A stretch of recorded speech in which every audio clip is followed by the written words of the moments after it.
మాకు నలుగురు పిల్లలు సారు, ముగ్గురు కొడుకులు ఒక బిడ్డ. మా ఆయన ఆటో నడుపుతాడు. ఆటో నడిపిన దాంట్లో నలుగురు పిల్లలను చదువుకుంటూ ఆ జాగా కొనుక్కున్నాం మేము.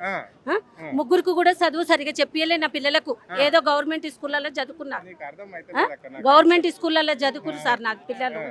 ఒక బిడ్డకు మాటలే రావు. మాటలు రాకుంటే ఇంత జాగిస్తే పెళ్లి చేసుకున్నాడు. మరి ఇప్పుడు ఆమెని ఎక్కడ నిలగొట్టాలి? ఆడ వదిలేసిపోవాలన్నా? ఇప్పుడు నలుగురు పిల్లలు, నా బిడ్డకి ఇద్దరు కొడుకులు. నా బిడ్డని ఇప్పుడు వదిలేసిపోవాలన్నా? కట్నం కిందికి ఇంత జాగిస్తే వచ్చిండు. ఇప్పుడు ఇల్లు కట్టించిన. అది రేకుల రూమ్లే సార్, మాదేం బిల్డింగ్ కాదు. కానీ మేము కొనుక్కొని కట్టుకున్నాము. ఆయన 10 రూపాయలు ఇస్తే కొనుక్కోలేము మేము. మా కష్టం ఏందో మేము పడ్డాము. ఉన్నది తిన్నాం, లేదు నష్టపరిహారం ఎందుకు సారు? ఈ ఏజ్కి నా కొడుకులకు కొంచెం జమ చేసి ఇస్తే మమ్మల్ని రేపు జాతారని మేము జాగా కొని పెట్టుకున్నాము.